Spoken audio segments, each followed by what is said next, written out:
Hello Libra, Sun, Moon, Rising, and Venus signs. Kamusta po kayo? Sana po'y nasa mabuti kayong kalagayan. Welcome back po sa Star Tarot. At kung bago kayo rito, welcome din po kayo. Please subscribe, like, share my videos, and leave me a comment po kung nakaresonate kayo. Thank you. So, yung first message po ninyo, friendship and union. So, this is time, no? For siguro spending more time with your friends, reuniting with your friends, yung mga ganon. Kasi po pwede rin na mayroong mga reunion dito na magaganap between you and yung mga old friends ninyo or existing ninyo na mga kaibigan.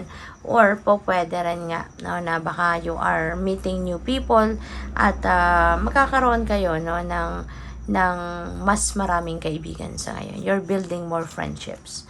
We have holy love. Wow, Libra, you are so blessed. Nagpaparamdam sa inyo si Mama Mary. Po pwede, no, na ang iba sa inyo, siguro, you've been praying, no, kay Mama Mary. Maaring lagi kayong nakikipag-usap sa kanya in prayer. Po pwedeng you've been praying the Holy Rosary, or siguro, no, everyday siguro nagdadasal kayo ng rosary, or baka ang iba sa inyo may novena para sa kanya, yung ganon, no? So, yeah, nagpaparamdam din siya sa'yo, no? Na nandiyan siya sa'yo, nandiyan siya para sa'yo, nandiyan siya para bantayan ka, protektahan ka, padalhan ka ng kanyang pagmamahal, no? So, we also have expect miracles. Wow! Napaka-exciting nito kasi merong mga miraculous moments, no? Miraculous events na may experience kayo in the next few days, no? So, be excited to receive these miracles.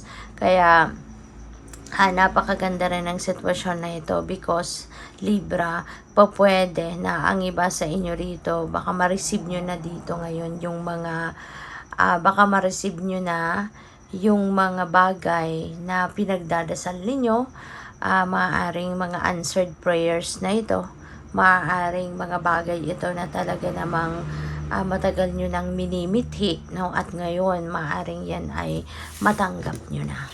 So, good luck sa'yo. So, tignan natin kung ano pa ang mga messages dito. And maraming salamat for subscribing. And if you haven't subscribed yet, subscribe na po kayo. At saka maraming salamat din, no, for not skipping the ads kasi malaking bagay po yan sa akin. And please click the join button din sa baba ng video kung gusto po ninyo na mag-join sa membership. Thank you. So, we have Two of Earth. Ayan. So, Two of Earth, nagpapakita ito na talagang siguro panay sipag kayo, no? You're very diligent siguro sa inyong trabaho, sa inyong career. You're always been busy, no, Libra? There is too much going on at once. Maybe you have too much on your plate. Kumbaga, marami kayong obligasyon, responsibilidad, marami kayong ginagawa, or maaaring maraming naka-line up, no, sa inyo para gawin ninyo. So, there is also multitasking. Talaga, no? Maaaring sabay-sabay. Talagang ginagawa ninyo ang mga bagay-bagay. And also, there is a need also siguro ngayon for you to make a decision. Alright? Importante siguro, no? Importante siguro na meron kayong, merong importanteng desisyon na kailangan kayong gawin sa ngayon. At kung ano man yan, maaaring related din yan sa inyong money, career, and finances. No? So, pwede rin dito, no, na kasi 2 also represents balance. Kaya feeling ko dito, since panay multitasking kayo, marami kayong ginagawa all at once, so this could be also a reminder para sa inyo, no, na dapat balansehin mo din ang lahat. Okay? Make sure na meron kang oras, panahon at atensyon sa lahat ng bagay para hindi kayo magkakaroon ng problema, para hindi kayo magkaroon ng alam mo yon, situation wherein 'di ba, pagsisisihan mo in the end na sana pala ganito ang ginawa ko, sana ganito ganyan, 'di ba? Kaya mas magandang pagbigyan ng lahat bigyan ng oras ang lahat ng areas of life, lalo-lalo na lang inyong well-being, lalo-lalo na ang inyong katawan, no? Ang inyong health, alright? So we also have the 10 of air. This is good, no? Maganda tong balita or magandang energy ito para sa'yo na this is going to be the end, no, of a difficult situation. Finally, matatapos na din ang mahirap na sitwasyon sa buhay ninyo. Finally, matatapos na din dito yung sama ng loob, 'di ba? Malilift na rin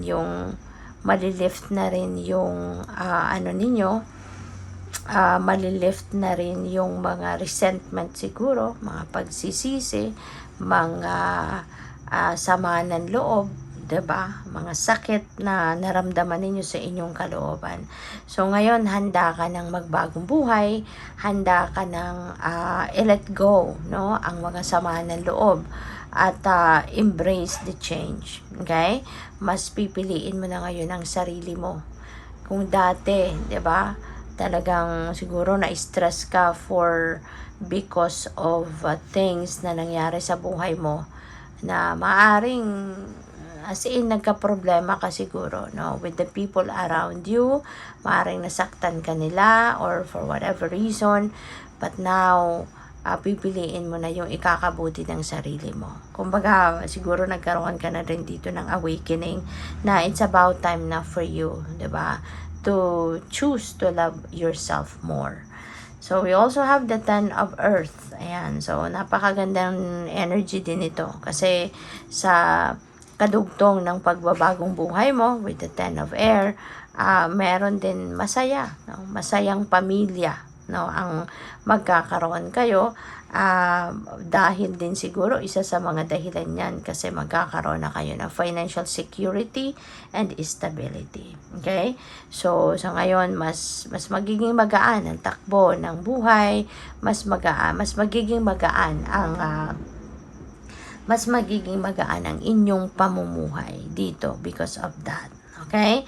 So pwede rin na ang iba sa inyo rito is finding the magic, no, in little things in life. So mas maa-appreciate mo na sa ngayon yung mga bagay-bagay, no, sa buhay, mga blessings, iba't ibang klaseng blessings, maliit man yan o malaki. You will learn now to be grateful, no, at mapapansin mo, ma-appreciate mo na ang mga yan, no, so which is really good. And this is also a powerful synchronicity, Libra. I would like to suggest na basahin ninyo, i-google ninyo kung anong ibig sabihin ng angel number 1010 kasi marami pa kayong mababasa dyan na pwedeng mag-resonate sa inyo at maaaring makatulong sa inyong sitwasyon. So good luck. Thank you for watching. Love and light. Namaste.